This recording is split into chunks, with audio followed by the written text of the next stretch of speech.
ഇതാണ് ലോകത്തിലെ ഏറ്റവും ഡെഡ്ലിയസ്റ്റ് ആയിട്ടുള്ള വെപ്പൺസ്. നമുക്ക് നോക്കാം. ബ്രിക്ക് ഒക്കെ ഉണ്ടല്ലോ, പോലീസ് ബാറ്റ്. അപ്പൊ ഇത് കാൽക്കുലേറ്റ് ചെയ്തേക്കുന്നത് ഡെത്ത് റേറ്റ് വെച്ചിട്ടാണ്. Lance, kitchen knife 1 in 500, flame thrower നമ്മുടെ മിനി മിൽഷ്യയിലേക്കുള്ള ബ്ലേഡ്സ് വന്നിട്ടുണ്ട്, ട്രെഞ്ച് നൈഫ്, സ്പിയർ. ഓക്കെ, ഇതെല്ലാം കത്തികളുടെ ഏരിയയാണ്. എല്ലാം ഡെഡ്ലി ആണ്. നമ്മൾ യൂസ് ചെയ്യുന്ന രീതി ഇത്തിരി ഡേഞ്ചറസ് ആയിട്ട് യൂസ് ചെയ്ത എല്ലാം ഡെഡ്ലി തന്നെയാണ്. ഹാൻഡ് ഗൺ വന്നിട്ടുണ്ട്, റൈഫിൾസ്, ഇപ്പൊ തോക്കിന്റെ ഒരു സെക്ഷൻ എത്തി, കാറ്റപ്പിൾട്ട്. ഓക്കെ, ഇതൊക്കെ ഇപ്പോഴും ഉണ്ടോ? ഹാൻഡ് മെയ്ഡ് ബോംബോ, ഗ്രനേഡ്, ടാങ്ക് 1.2 ഡെത്ത് റേറ്റ്.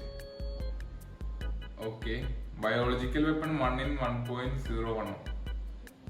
ഏറ്റവും ടോപ്പിൽ സാർ ബോംബ.